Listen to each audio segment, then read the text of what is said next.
ណាហើយជាបន្តទៅទៅនេះសូមស្វាគមន៍គូទី1មកកាន់សង្វៀនបង្គោលគៀវ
ขณะដែលកីឡាករនីបង្គោលខៀវបានឡើងមកដល់សង្វៀនរួចរាល់ជាបន្តក៏សូមស្វាគមន៍ដំណើរឡើងមកកាន់សង្វៀនរបស់កីឡាករនីបង្គោលក្រហម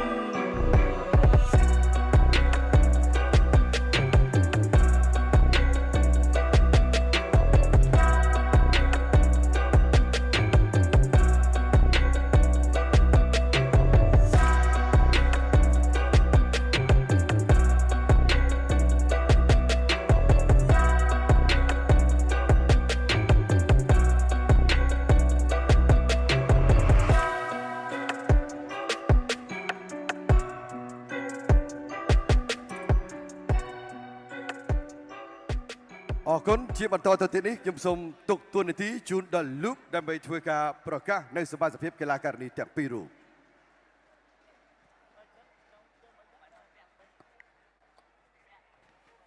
Ladies and gentlemen, for our first bout of Taekwondo action tonight, live from Phnom Penh, Cambodia, the Kingdom of Wonder. With an agreed weight of 57 kilograms, this fight will consist of three 3-minute rounds of Taekwondo action under Taekwondo ruling. Without any further ado, introducing first and fighting out of the blue corner, representing her home country of Chile,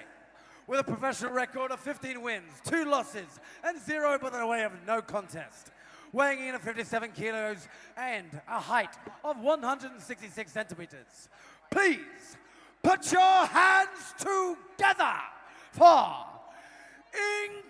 Ingrid Sato!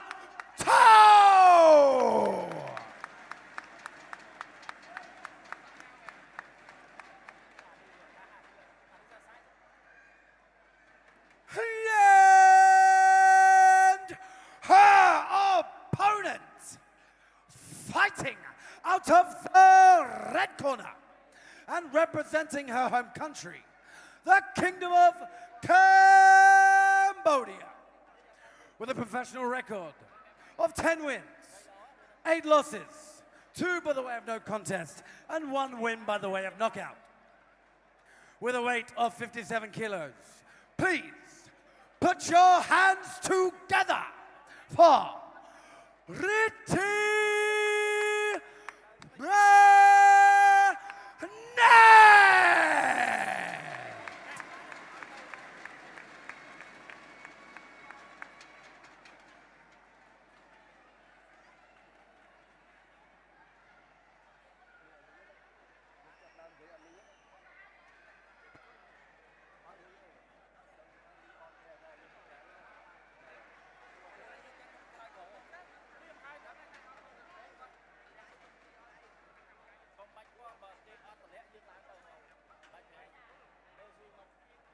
Once again, ladies and gentlemen, this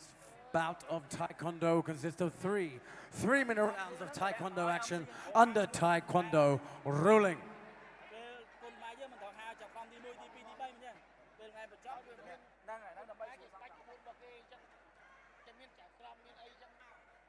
បាទទស្សនិកជន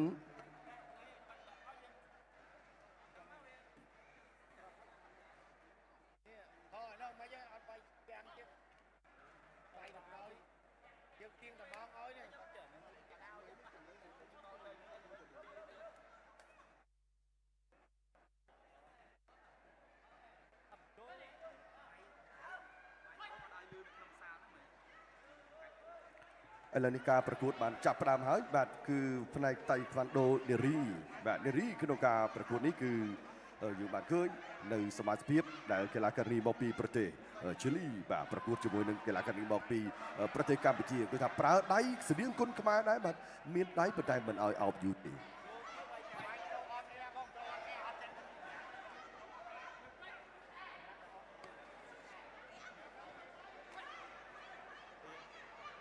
ការប្រកួតគឺមានត្រឹមតែ3ទឹកប៉ុណ្ណោះបាទតែជា3ទឹកនៅក្នុងប្រភេទទម្ងន់ក្រោម57គីឡូក្រាម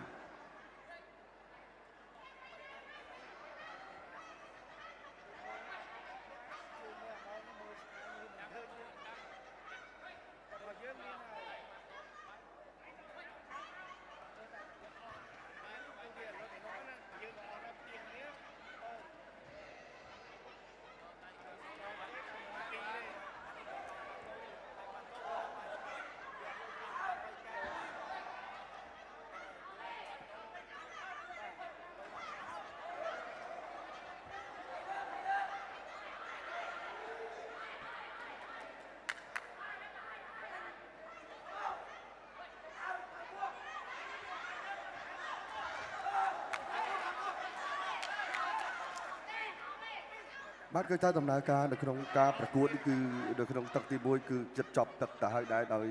ផ្នែកនារីគឺមិនឲ្យមានការទាត់នៅក្រោមចង្កេះទេបើគឺទាត់ចាប់ពីចង្កេះឡើងលើបាន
Gansberg, a real German premium beer. ពិសាដោយការទទួលខុសត្រូវ Boost Strong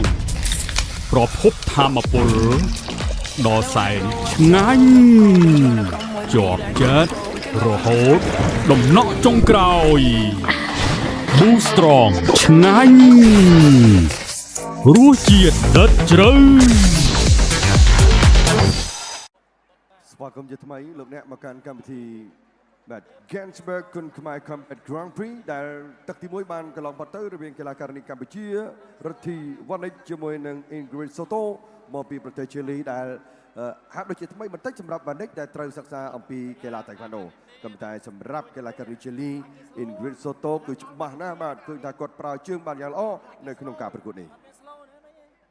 Ladies and gentlemen, this is our first round of Taekwondo action here, live from Phnom Penh. Ingrid Soto of Chile versus Riti Minette of Cambodia. We're coming into round 2.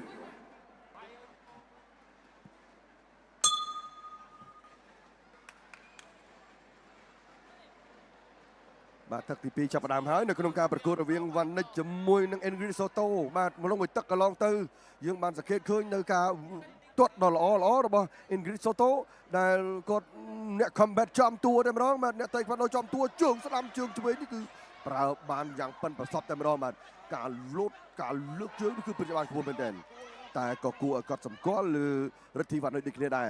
វ៉ានិចបាទដៃល្អបាទគឺថាឱកាសនៅក្នុងការវាយដៃរបស់វ៉ានិចអាចនឹងចូលដល់ប្លង់បានល្អតែមិនទាន់ហ៊ានប្រកាសថាគាត់អាចប្រើប្រាស់បានខ្ពស់ហើយបានល្អប្រហែលទេបាទការកាត់ជើងមួយរបស់សូតូពិតជាគួរឲ្យកត់សម្គាល់មែនបាទមើលចោះខ្សែក្រវ៉ាត់ខ្មៅអមដោយសម្លៀកបំពាក់បែបតៃក្វាន់ដូនេះគឺជាការប្រកួតបាទដែលតំណាងឲ្យការលេងតៃក្វាន់ដូតំណាងឲ្យអាជីពអ្នកលេងតៃក្វាន់ដូខ្ញុំបាទសូមបញ្ជាក់ផងដែរថានេះគឺជាការចម្រុះមិត្តបញ្ចូលគ្នាបាទរវាងការប្រកួតកីឡាបែបតៃក្វាន់ដូនិងកីឡាគុនខ្មែរបាទ combat ដែលតទៅមុខបងប្អូននឹងបានឃើញនៅប្រភេទកីឡាចម្រុះជាច្រើនបាទរួមធ្វើការប្រកួតប្រជែងបែបនេះអញ្ចឹងមកថាដូចជាការសន្និសីទកសែតកាលពីម្សិលមិញអញ្ចឹងគឺប្រធានបាទ President របស់ combat គឺបានដឹងថាគឺ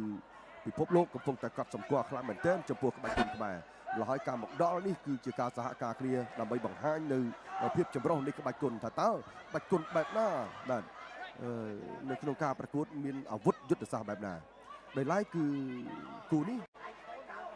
គោរពទៅតាម rule របស់តៃក្វាន់ដូអញ្ចឹងកីឡាករនេះគឺដៃប្រើបានបាទជើងប្រើបានក៏ប៉ុន្តែការប្រើជើងនេះគឺមិនឲ្យទាត់ក្រោមចង្កេះទេបាទចាប់ពីចង្កេះឡើងលើនេះគឺអាចទាត់បានតាមលទ្ធភាពដែលអាចធ្វើបាន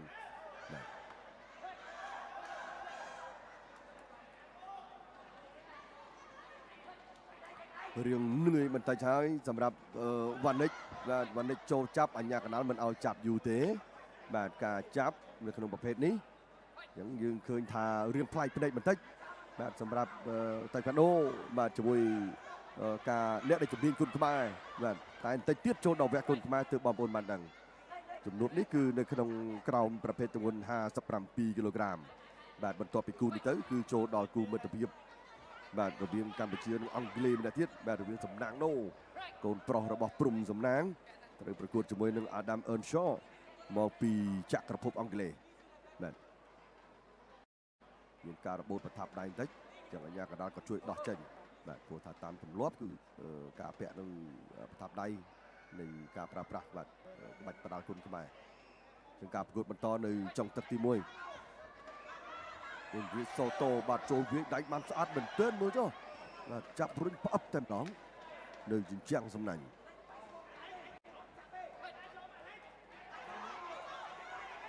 រៀងចំណាស់ចាស់ជាងបន្តិចសម្រាប់ Soto បាទចាប់ទឹកទី2ហើយ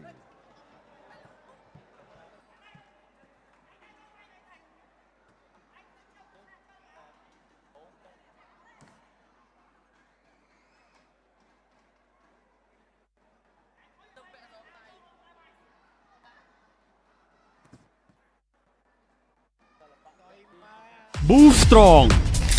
ប្រភពធម្មពលដ៏សែនឆ្ងាញ់ជាប់ចិត្តរហូតដំណក់ចុងក្រោយ Boost Strong ឆ្ងាញ់រសជាតិដិតជ្រៅ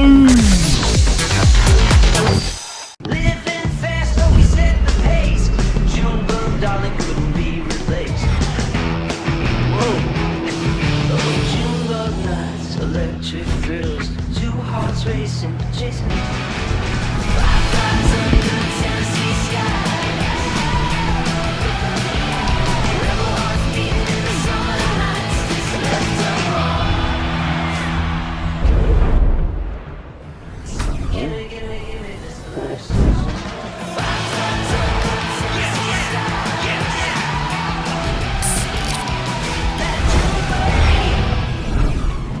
ศาจโดยการទទួលខុសត្រូវ Boost Strong ឆ្ងាញ់រសជាតិ ស្វាគមន៍ជាថ្មីលោកអ្នកនៅក្នុងកម្មវិធី Gensberg គុនខ្មែរ Combat Grand Prix ដែលនេះជាការត្រៀមខ្លួនប្រកួតនៅក្នុងទឹកទី3ក្នុងប្រភេទទម្ងន់ក្រោម57គីឡូក្រាមតាមរយៈរូបភាពនេះឃើញថាជើងរបស់កីឡាការិនី Ingrid Soto របស់ជីលីនេះបាទរលាស់ស្អាតមែនទែនបាទរលាស់កាត់ទាត់ក៏បានទាត់យ៉ាងណាក៏បាន Ladies and gentlemen, this brings us into our third round of Taekwondo action here live from Phnom Penh, Cambodia. បន្តនៅក្នុងទឹកផ្ដាច់ព្រាត់ចាំមើល Ingrid Soto ជើងរបស់គាត់គឺពិតជាមានប្រសិទ្ធភាពប៉ុន្តែរិទ្ធីវណ្ណិចគឺថាគាត់មករបៀបរបស់គាត់គឺគាត់អាចបៃកាត់បានចូលឆ្វេងស្ដាំពី3ដៃដូចជារៀងធ្ងន់គ្រាន់បើដែរធ្វើឲ្យអញ្ញាកណ្ដាលបាទពិនិត្យមើលស្ថានភាពដើម្បីបំបីទាញមកវិញបាទវត្តមួយដៃក្នុងដៃនេះល្អណាស់របស់ Soto មួយជើងគងកទៀតបាទឆ្វេងស្ដាំពី3ដៃវណ្ណិចទ្រាំបាននេះជារសជាតិថ្មីមួយទៀតហើយបាទសម្រាប់រិទ្ធីវណ្ណិចដែលជាកីឡាការិនីមកពីក្លឹបគុនខ្មែរ Super Fight បាទកូនសិស្សរបស់លោកគ្រូផាត់សូដាគឺអាចមកបង្ហាញខ្លួននៅលើឆាកនេះគឺរាប់ថាជាឆាកអន្តរជាតិពីព្រោះថានៅក្នុងស្ថាប័នកីឡាធំបាទដូចជា Fox Sport ដូចជា ESPN Sport បាទក៏បានបញ្ជូនក្រុមការងារដើម្បីមកពិនិត្យស្ថានភាពនេះបាទនៅក្នុងការរៀបចំហើយនឹងបន្តដំណើរទៅបន្តបន្ទាប់ពីព្រោះថាច្រើនជាង100ប្រទេសបាទដែលមានការប្រកួតប្រជែង Combat Grand Prix នេះបាញ់នេះចូលពេញមួយល្អណាស់បាទពី Ingrid Soto បាទរលាស់មួយជើងទៀតតែវណ្ណិចនៅតែព្យាយាមតាមទាត់វិញបោះឆ្វេងមួយស្អាតបាទលើកជើងវត្តមកខ្នងដៃទៀតរបស់ Soto នេះបើសិនជាគុណខ្មែរច្បាស់ជាចូលជង្គង់ច្រើនហើយតែមិនដូច្នោះទេបាទរបៀបតៃក្វាន់ដូវណ្ណិចមានតែចូលគៀបប៉ុណ្ណោះទើបមានឱកាសដើម្បីសន្ធាប់បាទទៅលើផ្ទៃមុខគូប្រកួតរបស់ខ្លួន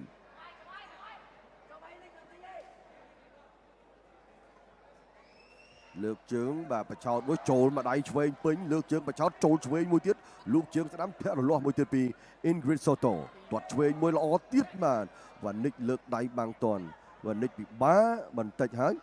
បាទពាន់ដៃគ្នាតែទី3ដែលជាទឹកផ្ដាច់ព្រាត់នៅសល់ពេល1នាទីទៀត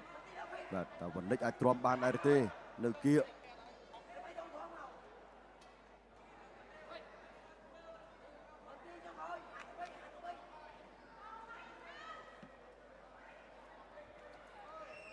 លោកមកដៃឆ្វេងទៅទាត់ជើងសងមកវិញស្របគ្នាឆ្វេងមកជើងល្អណាស់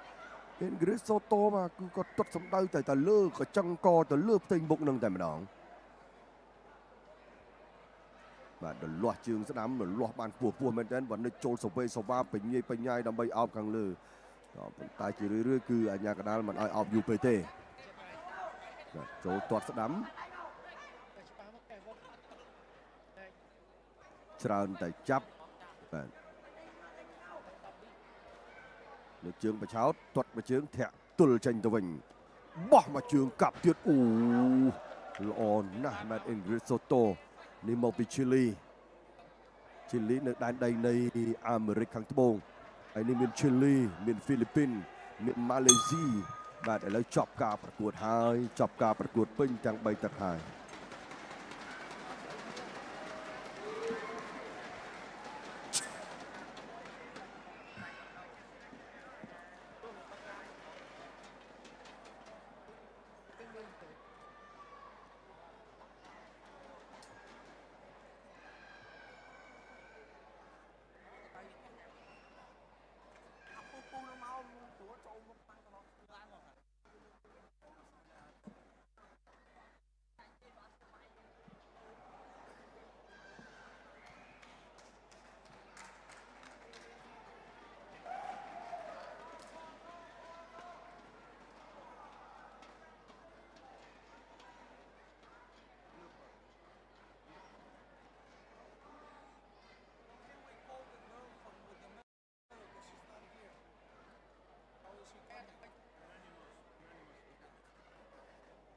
ឆ្លងកាត់ការប្រកួតពេញទាំង3ទឹកចៅក្រមបានផ្ដល់ពិន្ទុ ដោយឯកច្ឆន្ទជ័យជំនះបានទៅលើបង្គោលខៀវ Ladies and gentlemen, your winner by unanimous decision, the blue corner, Ingrid Soto. I am now very much honored to invite to the stage our ring girls. I'd like to invite our winner, Ingrid Soto. Ingrid, please come back to the ring. I'd like to invite the CEO, George Risteteku of Combat Global here បាទនេះជាការផ្ដល់កិត្តិយស to ក្នុងការ award បំពា Ingrid ក់ her medal. បាទមេដាយនៅក្នុងជ័យជំនះបាទដោយលោកបាទ George Risteteku ដែលផ្ដល់នៃការបំពាក់មេដាយនិងថតរូបជាអនុស្សាវរីយ៍អបអរសាទរជាមួយបានកីឡាការិនី Ingrid Soto មកពីប្រទេសជីលីជ័យជំនះក្នុងប្រភេទទម្ងន់ក្រោម57គីឡូក្រាម